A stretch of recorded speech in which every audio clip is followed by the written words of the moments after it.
What is going on, everybody, and welcome back to the Weekend Media Podcast. I am Jordan Wheeler. This is my co-host, BGT, Brian Garcia, Tirado, and you know what? We're actually in the same room together this time. This is only the second time we've actually ever been in the same room filming this. I think I had a... See you later, Annie. All right, see you That later. was our third host. What was the first time that we filmed? The first time was we were at Lone Star Rallycross. That one was cool. Yeah, we did that during the halftime break. We went out there and we filmed on a couple of chairs that we found. So that one was kind of fun. Yeah, that one was dope. And today, we are in my living room. Yeah, I like being able to just kind of sit back and relax. You know what I'm saying? Like, normally I have to go and I have to set up the camera and set up the ring light and all that stuff, and then watch you fumble through trying to get your mic to work for at least 20 minutes. I can't hear you. Now I can hear you. And now, we're here together. And there's also no delay because we're right. Am I in? You're in frame. You're in frame. You can come over here though, Papa. It's okay. This is actually my corner, by the way. Is it? Oh yeah. Even when family's over and everything, they know not to touch this. So this is like generally where you sit. This isn't just where Ashley tells you that you're in timeout. No, correct. That's my corner. It's like Sheldon from Big Bang Theory. I've never watched that show. Oh my God. Yeah, he's a butthole about his spot on the couch. Gotcha. So I have a spot in my house too. I think everybody has a spot where they sit. Yeah. So when Ethan and his girlfriend moved in, I come home one day and she's sitting in my chair. I know where this is going. Yeah, she's sitting in my chair and I'm just standing there and I got my food ready. I want to sit down and eat and she's just in my chair. And then Louisa comes home and she notices that they're in our spot. But Louisa is different than I am. She's a nicer individual. Yeah. So she goes and just sits in another spot. I don't. No. No, dude, I sit on the floor. Like right in the middle of the living room, I just sit on the floor and just eat right there. In hopes that they'll see that, oh, he's doing this because I'm in his spot. Nah, bro. They let me sit on that floor and eat my food. They said, all right, peasant, we're not moving. Yeah, absolutely. Like, we were here first. Why should we have to move? But you know what? We're not here to talk about spots on the chair, even though I could probably talk about people invading my space for quite some time. There's only one spot that I did give up in the house, and it's the corner of the bar right there. Mm-hmm. Like, do you see it, how it's perfectly put in front of the TV? Yeah. Yeah, I guess who took that spot? You? My son. Your son did? And I gave it up. I was like, you can have it, buddy. No, I would have shoved my kid to the ground. No. That's the only reason I didn't. It was Ethan's girlfriend. Otherwise, had it been Ethan, I would have been like, you need to get your ass up, boy. You need to move. But anyways, you know what? We had talked briefly in the last one about the tornado that had happened in FD. FD, for you guys watching when we are filming this, was actually just yesterday. Correct. So did you see it? Did you watch it? What did I do yesterday? Hold on. No, I didn't watch it. What did you do yesterday if you're not watching FD? I'm trying to remember, dude. Kiddo went to the pool. Then I went to the gym. Then when I came back, we went to my parents' house. My sister's in town. We were planning our Vegas trip. She's getting married. Okay, cool. Congratulations. And I just lost track of time. Yeah. And just didn't get to watch the FD because no one else watches FD but me. Yeah. So to change the whole TV, you know what I mean? Yeah, I would just, before we jump into FD, I would just like to point out, for being Puerto Rican, you just listed off the whitest day that you possibly could have listed off. Not at all what I expected. Okay, what's the typical Puerto Rican day? What you were talking about with your son's birthday. We had a bouncy house in the backyard. We had mandatory beers in every hand. Yeah, that was more like it. You have a 3-year-old's birthday that goes until 3 o'clock in the morning. Yeah, I would say that's pretty Hispanic. Yeah, well, that was last weekend, so this week we had to dial it back a little. Yeah. So what happened at FD was top 32. Ben goes out. Okay. Initiates, goes to transition into outer zone 2. Car completely shuts down. He just drives around, pulls back up by the front, goes to take his 5 minutes, pulls around back to the rig, and then we called it. He had a malfunction in the transmission, screwed up. They were thinking about they'd pop it open, try to fix it in 5 minutes, but then they realized the slave cylinder exploded. So there was no fixing it in 5 minutes, so he was out. That's probably the worst thing about this sport that we're in is getting beaten by bolts. Yeah, and that's what sucks is I watch Ben just kill it in practice. and Dude, he was I'm feeling a it. Ben fan. Yeah, I love that dude. He's chill as hell, dude. Ben is one of my boys. Like I'll randomly text him or shoot him some stupid memes and shit. Text him right now. You want me? I'm not going to interrupt his day, but I could text him right now. I was gonna text him right now and be like, "Hey, we're talking about you." Yeah, we're talking shit about you right now, Ben. No, yeah, seeing him come out in round 1, I think we spoke about this. Yeah. Was really exciting. Yeah. Like, I mean, it was like, whoa, kill mode on. Yes, he wants it so bad, and it sucks when it's something like this that takes him out. God, I who was he feel up so bad against? for him. He was up against Gucci. Dang. Yeah. And I felt like he really had a chance to take that. Gucci is one of the OGs. Yep. I like Ken, but like he's kind of hit or miss. You know what I'm saying? Yeah. And Ben is just, from watching practice, was just in kill mode and was ready to go for it. And I really thought he had a chance. God, that sucks. And then that took him out. James moved on from top 32. I did see this on social media. Yeah, so was it top 32? Okay, that's what I was about to ask. Was it 32 or 16? I think it was actually 16 that it happened. Top 32. I can't remember who he went up against in 32, but it was a clear win.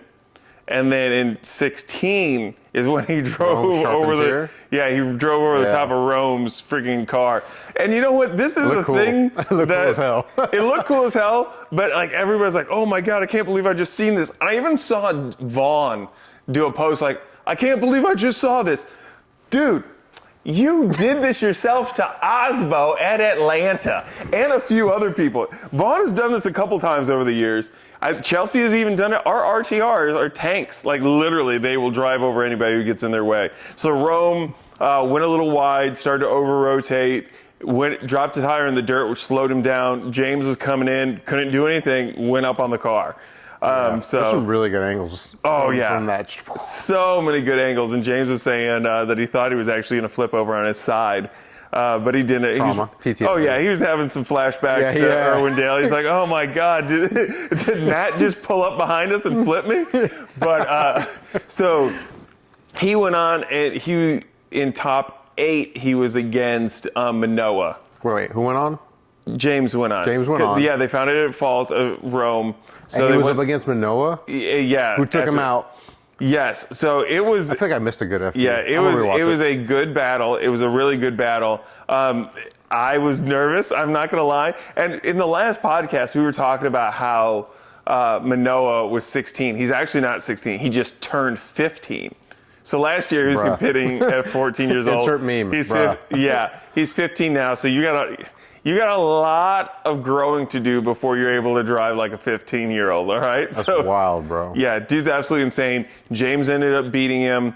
He goes on to the Final Four up against Osbo. Okay. They ended up having a one more time. It was so close. I believe, if I remember correctly, Osbo had a little hiccup in Outer Zone 1. James had a little hiccup in Outer Zone 3. They balanced each other out. They went one more time. And then going into their one more time battle, when James went to lead, he just threw it in a little too aggressively, went in way too sideways, slowed himself down too much, brought himself out of the zone, and then he continued on. But that one mess up, like the minute it happened, it's like, okay, Osbo's got this one. Because Osbo was saying that to drive against James, you have to drive perfect. But I would say the reverse is actually very, very true for Osbo as well. Yeah. And when he made that mistake, especially doing it one more time, like if it was the first one, maybe you could catch him slipping, maybe there's something that happened, but in a one more time, especially with somebody like Osbo, he's going to be so dialed that he's like, I don't have to overcook it. Yes. I just need to run my line because he's already messed up. Exactly. That's the game. That's the sport. And so at that point, James, due to where he was in the standings, he automatically got third place. And then Osbo went up against LZ. And LZ was on one, dude. He threw in some nasty angle on initiation. He was in Osbo's door in the chase. Watch the live stream Yeah, again. you do. You absolutely have to. If you're going to go back and watch one because you missed it and you're not sure if you're okay with just watching the highlights, watch this one because it was so good. And Adam took it. And there wasn't a one more time. There wasn't, hey, let's go watch the side-by-sides. It was definitive. The minute they ended, Adam did it. Like, there wasn't even He's always had luck at Englishtown. He has, and he's won there before. Oh, not luck. He's won there before. Yeah. Yes, he's done good. And then it was one of those where sometimes when you're watching, Jared will say, okay, our judges are deliberating, and he'll do some filler. No. He said, all right, we have a winner. Let's go ahead and meet him down. And yeah, it was Adam. Dang. So again, it's congrats to Adam in that BMW. I have said it before. That BMW, that dude is awesome. Dude's a weapon in that thing. Yes, he is. Sometimes I wonder if I need to get out of the Mustang. If you wanted to progress really fast, yes. But I mean, do you really want to? You know, it's too much fun, dude. It's Rowdy fun as hell. It's fun. If I could tame a boat of a Challenger and make it defy physics, I can drift this Mustang. Other people have done it. The thing that I've heard from the guys that have driven for us or have driven Mustangs, the thing that they say all the time is the minute you figure it out and that switch flips for you, it's amazing. And that car is fantastic to drive. It's getting there. And again, it's a tank. It'll drive over through anything. It'll just, commit to that car and it will destroy anybody in its path. Yeah. It's just absolutely awesome. So yeah, Adam ended up winning. The funniest thing in the world is watching them stand on the podium with Adam on the top of the box, Osbo in second, and James in third, and seeing that James is still standing taller than everybody, and you're like, wait a minute, where did he finish? Right. Yeah, I remember when I first met him in Orlando. Yeah. I was like, hey. He's so tall. He's so tall. Not a lot of people are taller than you and I. No, especially 6'2"? too in motorsports. 6'1". Okay, I'm 6'2". Yeah. So when I saw him, I was like, what the hell? Yeah. It's huge. Yeah, he's tall. And again, in motorsports, most guys aren't that tall. Yeah. I thought when I met Vaughn and I are the same height. I thought Vaughn was tall for, a driver. Yeah, he's not either, yeah. Yeah, but then no, because I've met a lot of the NASCAR guys. You see an F1 dude, like those guys are tiny. When I met the Red Bull F1 team. Yeah. It was one of those things where I didn't realize it at first because in my head, from watching them on Drive to Survive, on Netflix, they're like larger than life people. And when they flew the car over Austin, the F1 Red Bull car, over Austin, we were a part of that activation. Mm-hmm. I was like, well, I know where it's going to fly in, so let me get my spot now. I just happened to be in a prime spot where Daniel Ricciardo and Checo Perez and who's the other one, Verstappen came out. And they were all right next to me. And you know how I realized it? When the crowd of people came rushing over and I looked to my left and I was looking right at them, but I was looking down at them. And I was like, no way. These are some small, I was like, oh, that makes sense. Yeah. Then when they brought the Red Bull car into Lee Johnson Ford, we had it there for a while. And I'm looking at this car. I'm like, bro, there's no way I could fit in that. No. I don't fit. Now it makes sense. But these guys they're pocket size, bro. Yeah. So I've always told Louisa that I want to go to Japan. That's one of my bucket list vacation spots. And apparently over there they have an F1 experience that you could go and do. And they put you in a car. It's probably more like a Formula 3 car. Yeah. But she said that I am too big and to do the experience because I'm 1, too tall, and 2, too heavy. Dang. So I think you have to be under 185 pounds. Not what? Yeah, I think that's what it is. Not happening, bro. No, oh no. You and I are never going to be able to do that experience. Dude, I've been 180 pounds since high school. Yeah, we would have better luck turning a Mustang into an F1 car to be able to have that experience. Yeah, that's not happening, dude. Yeah, so then that makes me think about the BAC Mono, and all of that stuff. Wait, what was that? The Bach Mono. It's a single-seater car that's like super stupid fast. It's kind of like a Caterham crossbow. You don't know what that is either? Fuck. Dude, you got all this YouTube money. You're sitting here, we're fiddling around with this camera because my poor ass shit won't work with your fancy ass camera, and you don't even know about. This guy is through and through Mopar. Oh, speaking of which, we spoke about this before. The new charger, the electric charger. Yeah. So I was by one on the highway today. In the RTR Spec. In the RTR Spec 5, and this dude. When I pulled up, you could tell the minute he saw me in his rear view. Because then he started trying to floss on me oh, yeah, of course, you're going to be quick off the line. You got an electric car. But then he's cutting through lanes. And then at one point in time at the light, he actually revved it up a little bit so I could hear his little growl. But Nice speakers, bitch. yeah, looking at it, one thing that I will say is it's not an ugly car. The front No. is a modernized version of the Charger they have now. The back end reminds me of the 69. Dude, the whole thing looks like, yeah, a 6970 Charger. Yeah, so... The problem is, they should have come out with this car a long time ago with the Hellcat engine. Yeah. It looks just, have you met Omar? 68 Charger? Yeah. Okay, like his 68, right? Mm-hmm. It's got all those right body lines, Coke bottle shape, the square front end, square back end, but it's an EV. Yeah, and here's the thing too. Like I was cruising with my daughter Lauren, and she says, "You know what?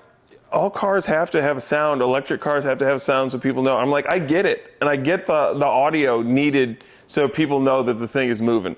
But does it have to be a cammed engine? Like, and then I'm looking at like, where are the speakers at on this thing? Dude, it's got some like, I mean, it's got some like, whatever fucking, I don't know, bass they have in this thing. I'm telling you, a guy at work that pulled up next to me, I felt the boom, boom, boom. You know what would be hilarious? And that's when I looked over and I was like, what the hell? What would be hilarious is if the sound quality outside of the vehicle is so great and then you get inside and turn on the stereo and it's shit.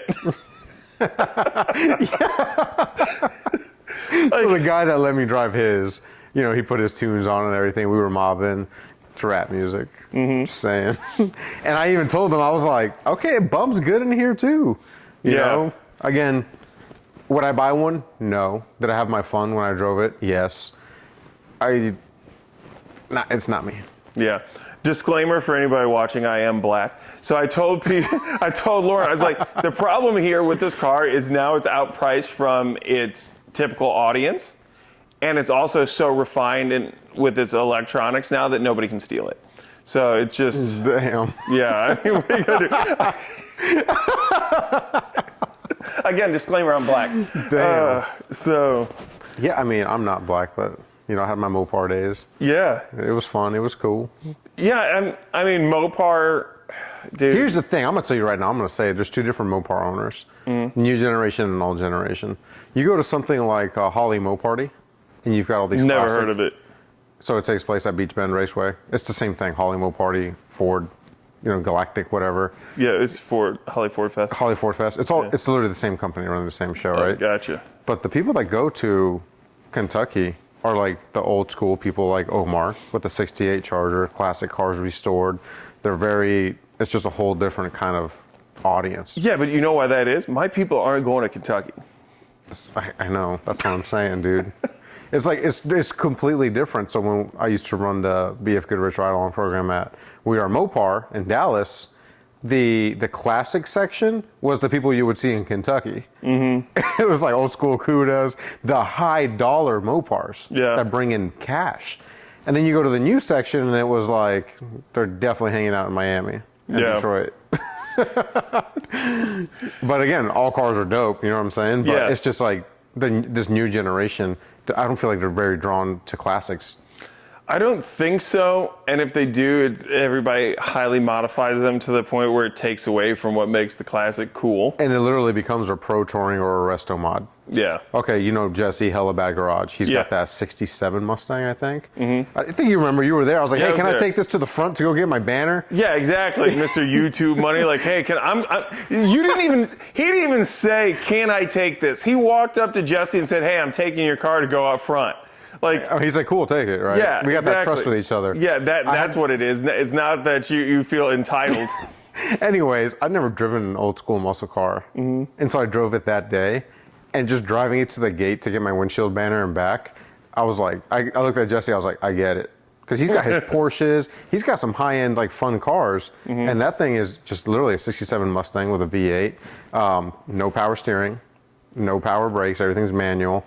But I told him, I was like, bro, I get it. This is cool. It's just the rumble, the feel. Like, it was really cool. I could see myself getting like a 65 Mustang. So I drove my neighbor's 67 convertible that he has one of the biggest blowers I've ever seen in my entire life. Like, you sit in that thing, I'm driving down the street, and this is what I'm looking past. Like, is it like a YN blower? Oh, like yeah. The old school? Oh, yeah. Like Mad Max? Yeah, literally, you try to look across, you ain't seeing nothing. And it was one of those things where I'm driving around, I'm like, okay, this is kind of cool. But that car was so dangerous because my neighbor is cheaper than I am. And he bought the cheapest tires he could find. And they're just like rubber bands on this freaking thing. Wow. And, oh, you just barely tap it. It's coming out on you. But it was so cool. And again, it's one of those things that regardless of who you are, when something like that cruises by, You're looking, bro. Yeah, you stop and take notice. You know? That's what I like about Milo at RMS when I used to work there, is the clientele is, you got your pro touring guys and your resto mod guys, and then you got your classic guys. I remember there was this Firebird Trans Am that I jumped into, like an old school one, and I cranked this thing on, and again, it's just like that old school metal rumble, the very mechanical feel of the shifter, and I was just like, dude, I'm jealous of the guy who owns this car, and the only thing I'm doing is moving it out of the shop into a parking spot. But it was like part of the highlight of the day. Yeah. You know what I mean? It's just, I need to get me an old school. You do, but before that, you need to get your actual car up and running. I keep seeing posts of you getting ready to do stuff to your drift car that make me say, what is this guy doing? You got a lot of stuff planned for this freaking car, which has now made me go and look at drift cars. And I don't want a drift car. I'm done drifting. But you do. But like, then I see like Here's what I would say. Hear me out. I'll hear you out. Hear me out. Right. The next car. Listen up here, Annie. Annie, listen to this. Don't tell her what to do. The next car is gonna be really nice, right? I'm gonna pour some passion into this. I want it to be nice. You can still build a nice drift car, and you don't have to do what we're doing.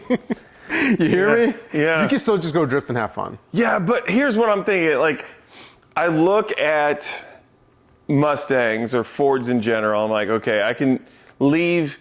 If it's 15 or newer, I'm like, I could leave it factory and just go out there and have fun. Throw an angle kit on it at max. Yeah, if And a it's hydro. like a new Edge, okay, I might want to try and put some seats in it. Some boost. Yeah, make it a little bit more comfortable.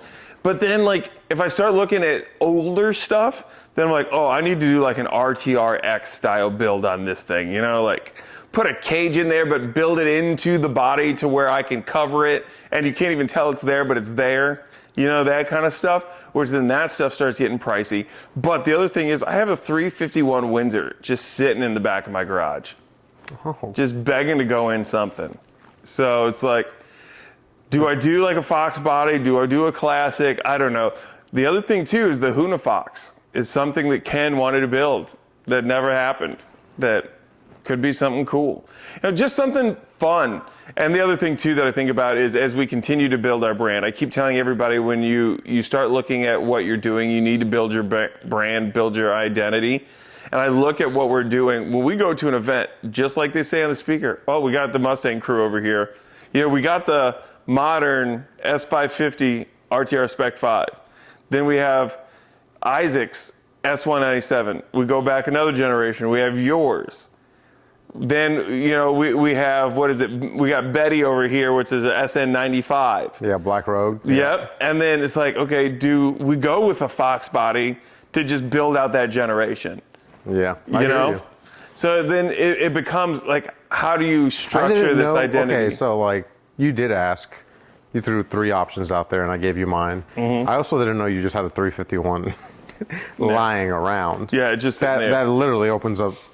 Yeah, so here's where that came from. If you guys haven't been watching J-Dub Wrenching, I suggest you go over there and watch it. I'll put a link down in the description below. So it was originally came from my grandfather. It was his truck. When he passed, my grandma said that he would have wanted me to have the truck. I drove it back. So here's the story of it getting back. My grandpa had lost his license because he got to the point where it really wasn't okay for him to drive anymore. So that car had sat in the backyard of their Illinois home for several years. And I get there, my brother, my cousin, and we get this thing up and running. And I drive it with Lauren sitting passenger all the way back to Texas. Did you YouTube this?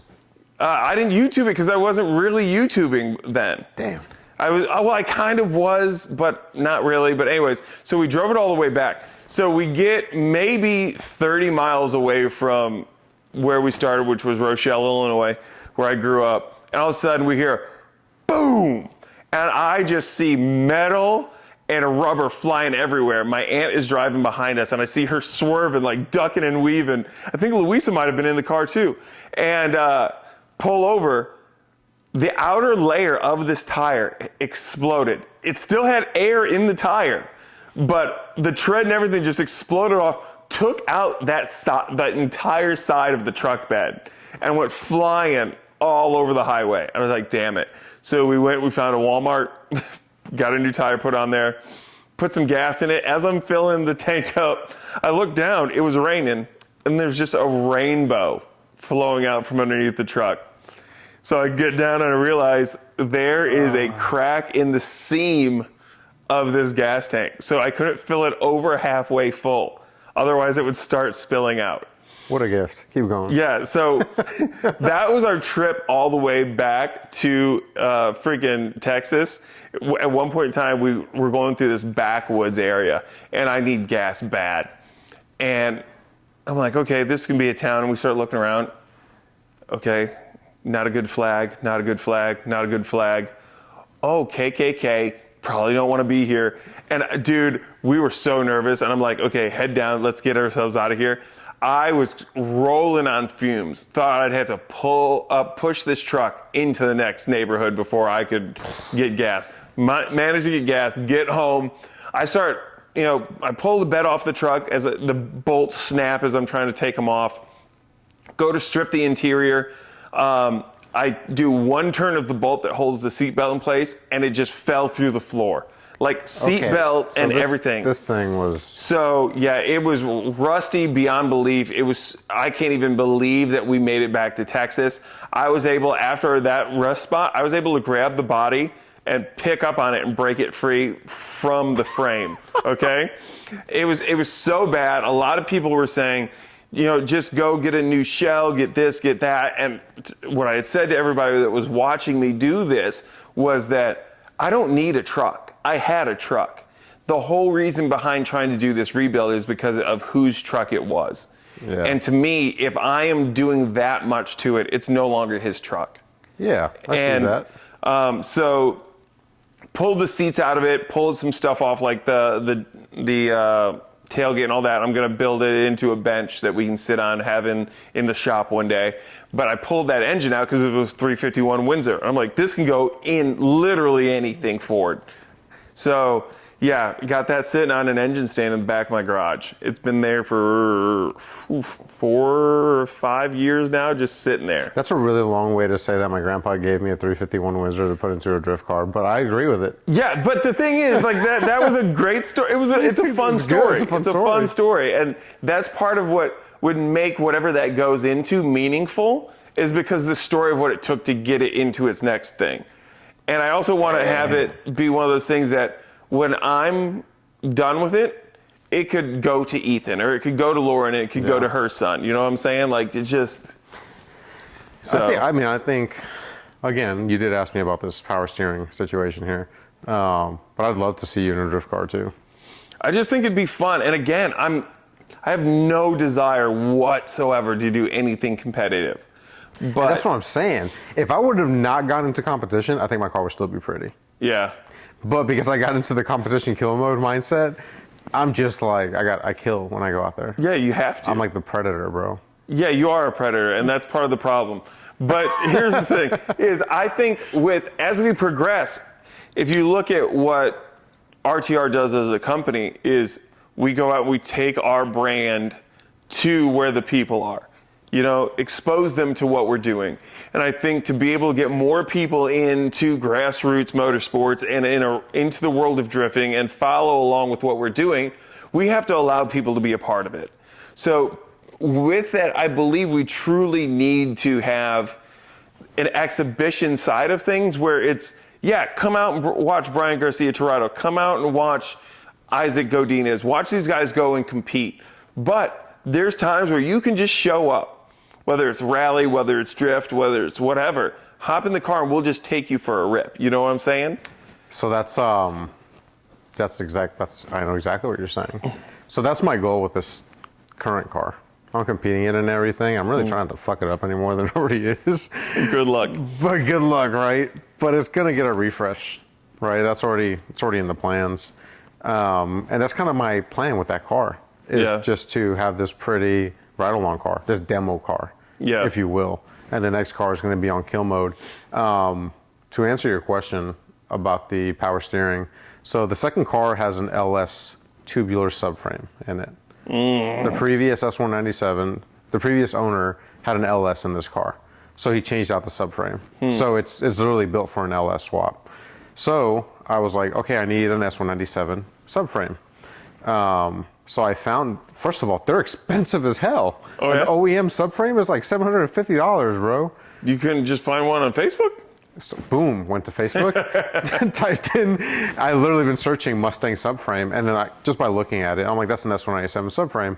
So this gentleman, I hit him up, and I'm like, how much do you want for the subframe? He goes, $80. I said, bro, I said, this is a lick. Let's meet up. Let's do the thing. So after work, I met him at like 6:30 up in South Austin, and really nice gentleman. He pulls it out, and I mean, Yeah, I bet he did. he pulls it out. He pulls out the subframe out of a storage unit, just to be clear. And I can immediately tell that it's a 5.0, S197 5.0 subframe, because it's got the extra mounting point for the EPAS, electric powered assisted steering. So, but again, the thing is super clean. So I'm like, dude, here you go, $80, see you later. Let me run away before you ask for more money. Isaac gave me an EPAS rack because I was talking to Matt Sopa at Making Modular, and his S197 is 5.0 swapped. It's early gen like mine. It's 5.0 swapped and EPAS swapped. And he's telling people, because he's got that Ford Fusion, he's got that Give No Fox. That Fusion is his? Oh, no, it's a different. It's a different one. Different one, He was the okay. first one to do it. Oh, really? And then he's got that Fox body with the Terminator front bumper on it. Okay. And then he's got the S197. And in the forums for FMC Drift and everything, in the forums and the Facebook groups, he keeps telling everybody with power steering issues, he's like, I'm telling you guys, you don't need it. So the reasoning is the EPAS rack on the 5.0 S550 and S197s, because it's talking to the ECM at the same time, it's kind of holding it back. With these jumper kits that they're selling, it doesn't talk to that. And they've actually made it to where you have a knob, kind of like a bass knob, and you can adjust how much resistance you get. So talking to Isaac, I spoke to Matt. Isaac gave me an EPAS that he had, an extra one. Of course he did. That dude I know, gives bro. away stuff all the I have a GT350 steering wheel in my car because Isaac said, oh, yeah, I got one of those. You want it? Bro, I have an Adam LZ steering wheel in my car because Isaac was like, hey, do you want it? Jeez. You know, funny story. My wife, Isaac said, I got one of those. You want it? No. But that's how I ended up with the EPAS. Here's the thing. I've had the thing for like 2 years, right? So the other night you saw my story. I had the rack and I put the EPAS in just like I thought. It's the same thing. And that's pretty cool. Now, I also like waiting to see what other people do. Man, I got 3 other S197 friends, one being Alejo. He swapped in the EPAS rack. Ty swapped in the EPAS rack. And they're all saying like, bro, it works just fine. They're like, it self-steers better than the power steering. Yeah. And I'm like trying to wrap my head around. I'm like, S550 guys, Burning Tire Garage here locally. He hit me up and he's like, yo, you want to buy my EPAS? I just got rid of it off his S550. So it's like all the older gen, I'm probably giving some secrets away here, but whatever. The older gen S197 guys are having huge success with it. So before I commit to that for the big drift car build, of course I'm going to test it out on this one. Yeah. Probably at the end of the season, once we're not competing anymore. I don't want to do any crazy changes, but I'll probably swap it into this car, see how it does and handles, and if I like it, I'll fully commit to a nicer rack into the next car. Yeah. But that's the whole reason behind it. But more and more people are doing it, and they're really enjoying it. My dog has no loyalty. I was gonna say, do all of these dogs shake so violently? Like, I don't know if it's just a thing, or did this dog just have sex with me? I didn't know it. Look, she heard me. She's back home to daddy. Look at her. Yeah, but she's looking back at me. She's Yeah. like, "How you What like you that, you doing? dirty bitch?" What you doing? Hello. Don't lick me now, dude. Yeah, go ahead and lick him. That dog had its nose so far up its own asshole a minute ago. It's. But anyways, yeah. So I do think that there's some benefit to looking into the fact of building a drift car. The other thing too is I think I'm gonna make another hit up at Vaughn to get the RS, because I really think it'd be fun. Now, here's the thing. With that car, I couldn't, the way it's currently set up, not to get too much into it, I couldn't turn that into a full-fledged rally car. Yeah. Based on the ARA rules. But then that could be a car that is just strictly rally cross, where you don't have to abide by the ARA rules. Talk about bringing a bazooka to a fist fight. Yeah, I mean, that's what I do. That's how I won my first 2 championships. Yeah, very true. It's about going out there and having fun and having a weapon that'll destroy everybody in its path. Yeah. And then the GR can now become that professional style rally car. Okay, so yeah, I'm doing it the other way around, where I'm like, this is now the party pony. Yeah. I mean, that got the nickname once I just realized I can't help it. I got to blast music in this thing. Yep. I got to blast music when I drive that thing, and then it just clicks, dude. Yeah. That's the party pony, and people love it. But the next car is going to be the kill mode car. Yeah. That's going to be the serious business car. Yeah. But I want to keep that fun lightheartedness that this car brings to the paddock when people see it and hear the music, because the response is great. Yeah. And they want to come and ride in this thing. Yeah, but that's another thing too that we have done when we do events, and I've said this before. It's like, this is nothing against anybody that is at events with us whatsoever, because you're there to have fun with your friends. You're there to do your own thing. For everybody, it's not a business. It's not a goal. But for us, we want to bring people in and make them feel comfortable and make more fans want to come to these grassroots events. So when you come to an event that we're at, you have the tent, you have the music, you have the lineup of cars. It is a spectacle to make people want to come in and say, Yeah, hey, dude. what is that? And if they're not there, then we post it on social media, and then they're like, oh, dang, what was it that I missed? Dude, my favorite thing to do is, like, once somebody does jump in the car and say, like, hey, can I get a ride? I'm like, yeah, come on with it. Mind you, if I'm sucking, I always go 1 minute. Like, Yeah. let me link this thing real quick. I can't quite figure it out. Once I link it, I'm like, come on with it, brother. Let's go. There's one guy that I told no, and then he's like, why not? I was like, you don't have closed-toe shoes. And the inside of my car is pure metal, and brother, it's hot in here. Yeah. And like, it's just, dangerous, but That's how we do it at RTR. If you don't have closed-toe shoes, you're not getting in that car. I've watched people then switch shoes with people in line with them just to be able to ride. just to be able to ride. Yeah.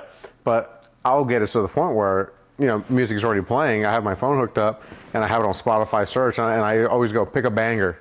Pick your banger. Pick what's the song that gets you going. That's some funny stuff, brother. I'm there like, I'm not even grooving to this, but as long as they're grooving to it, I'm with it. Yeah. So, yeah, that's my magic sauce. Yeah, but it's all about getting people more and more involved, because if people aren't showing up and bringing that vibe, you don't have a lot of people, you don't get vendors wanting to show up. Drivers are less excited about doing it. I mean, you're going to always have the core group that they're just there and they don't care if anybody's there to watch.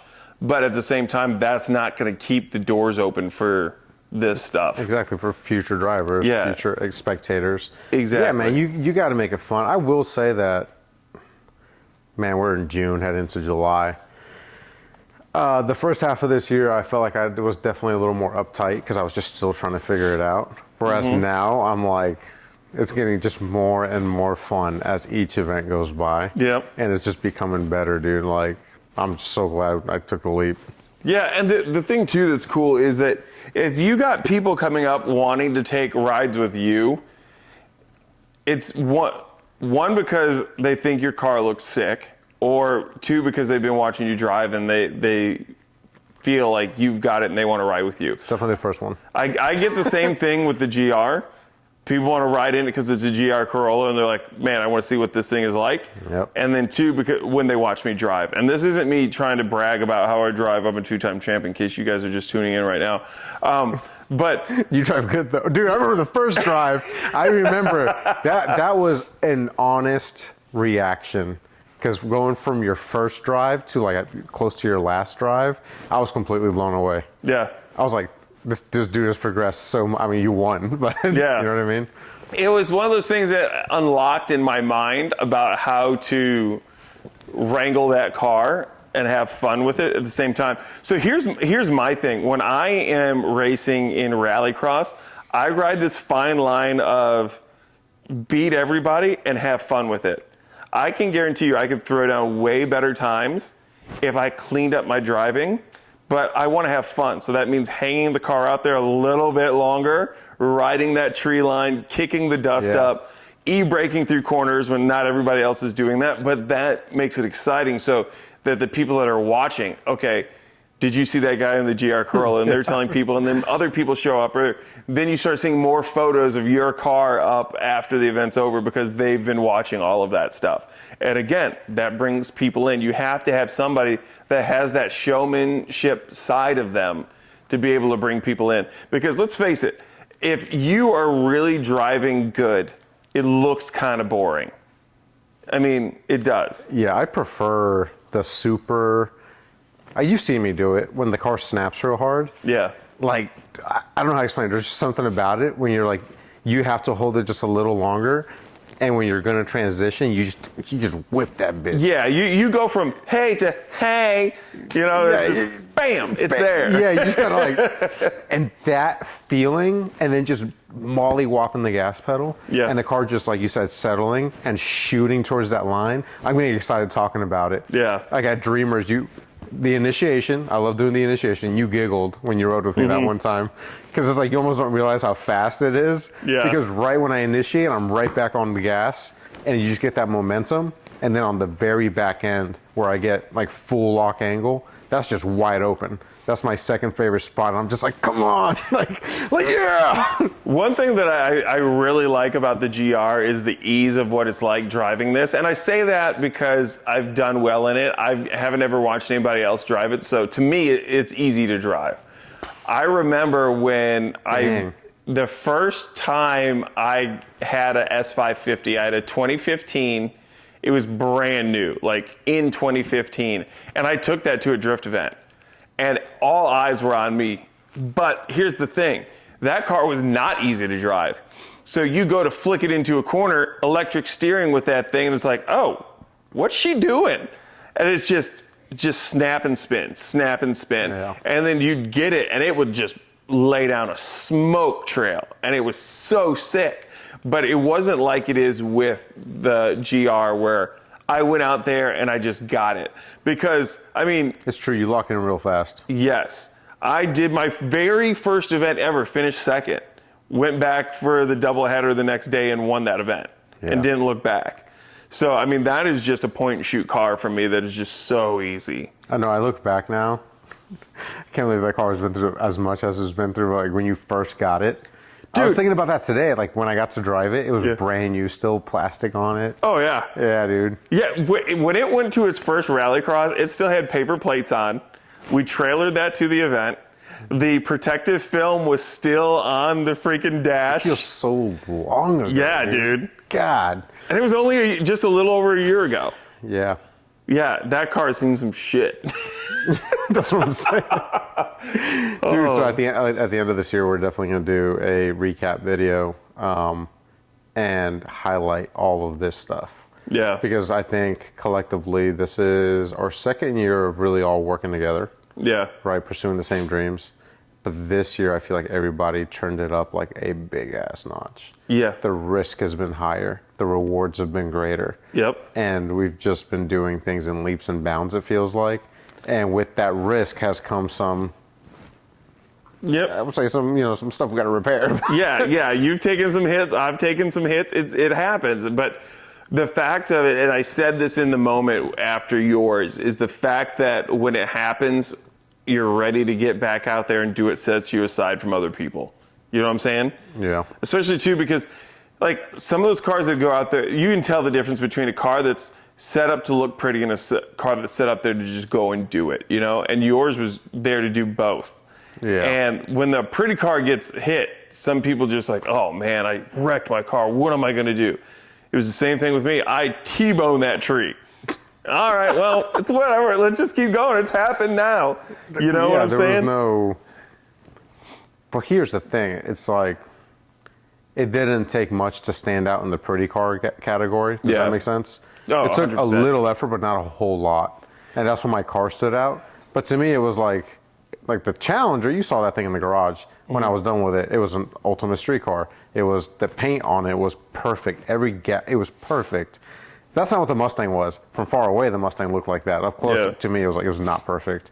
So when people did see the car get hit, like it's almost like they hurt more than I did, because I was like, yo, this thing's not a show car. Yeah, like I spray painted the interior, guys. Like this is. But and we've kind of touched base on this before, though. When you show up with a car that looks that good, all eyes are on you. There's probably 90% of the people want to see you fail or expect you to fail. Oh, but they did though. Yeah. A guy was like, yeah, I've never done that. Yeah. So it's it's one of those things like it pushes you to try to get better faster. You know what I'm saying? Yeah, I would say so. Because I you did know not what, want to fail. You know what? I'll say it. This is my podcast in my living room. There's people in the group that were talking crap about me to another friend of ours, not even in the state. And now that same person is commenting on my stuff. Now that same person wants to be my friend. Talking about like I'm not this, I'm not that. Yeah, brother, I still have training wheels on. I'm sorry my bike is nicer than your bike, but I just still have training wheels on. Yep. You know what I'm saying? And now they're seeing, like you said, dang, he went out there in competition. Dang, he got there, got wrecked, kept driving, wrecked again, kept driving. Yep. It's like you earn that respect almost from other drivers, whereas I kind of go into it with like I just give everybody respect. Yep. But in this sport, there seems to be some of that. You got to earn it. Oh, yeah. It's freaking annoying.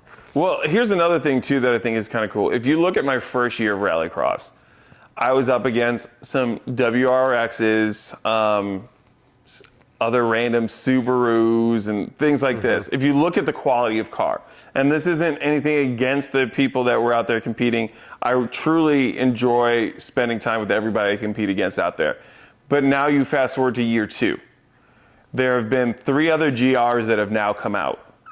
There is a Focus RS that has came out. Newer WRXs have come out. And I don't want to say this is all because of me.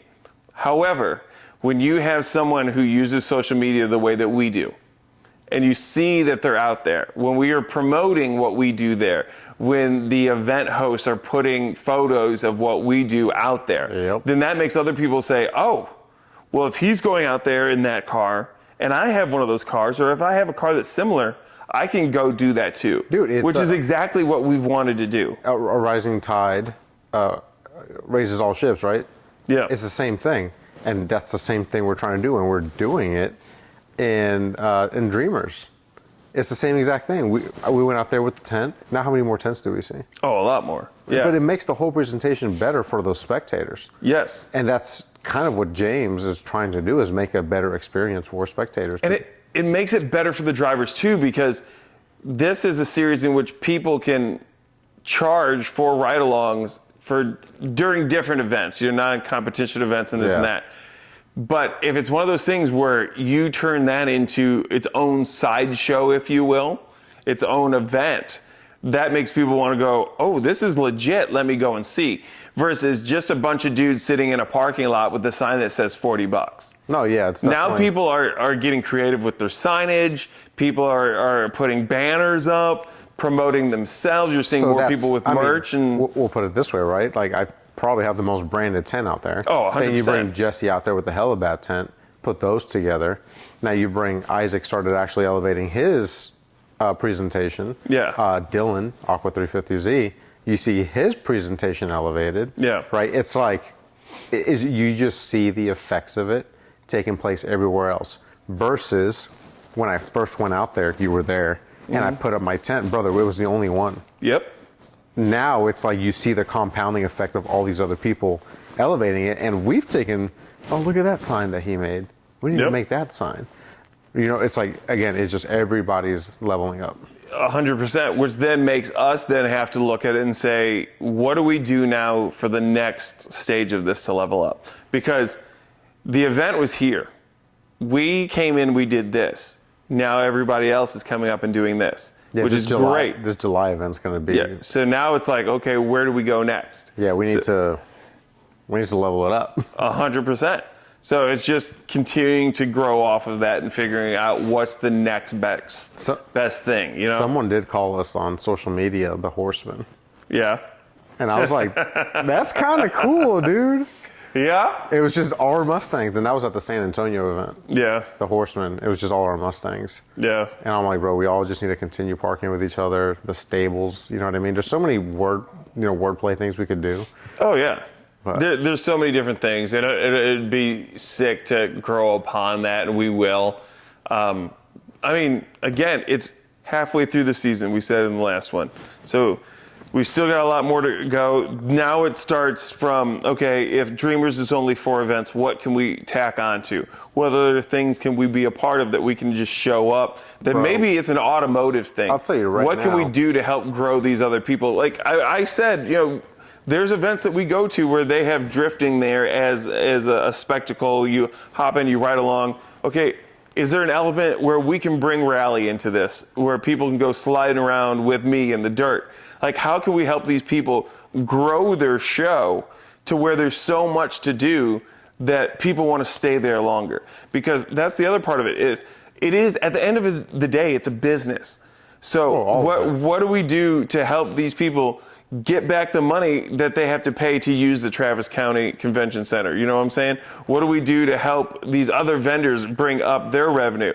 It comes from getting people to stay at those places longer. And by doing that, you have to keep people entertained. And that's what we love to do. I got some ideas. Okay, I'm sure that you do. And I will listen to those ideas and help make them better. Until then, I think we've gone on for quite some time. I haven't been looking at the time. Let's just look at the camera. What's it say? I got to get up, though. Annie, go check. She's gone.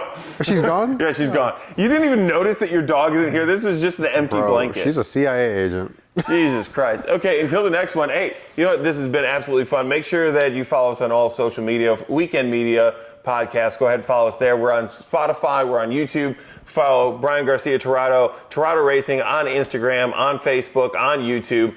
J-Dub Racing on YouTube and Instagram. J-Dub Wrenching. Follow it all. It'll all be down there in the description. It's been fun doing this in person. We don't get to do this too often. I'll let everybody know in case you're new here. We live like almost 3 hours apart, okay? Oh, yeah, and it is 9 o'clock now, which means that I'm not getting home until damn near midnight. Jesus freaking Christ. On a Sunday night. On a Sunday night when I work tomorrow. Same. Yeah, absolutely. Oh, but I'm home, yeah. Yeah, but you're home. Okay, until the next one. This has been BGT, Brian Garcia Tirado. I am Jordan Wheeler, and this has been the Weekend Media Podcast. Until the next one, see you. Okay, you ready? I've been ready. I'm sitting here waiting on your dumb ass. He's like, I'm ready to go home to Houston. Yeah, man. Lay down, flip it, and reverse it. All right, bye. Do not rub my dog and tell her that. I'm getting uncomfortably close to me. Is it recording already? Yes, sir. Okay.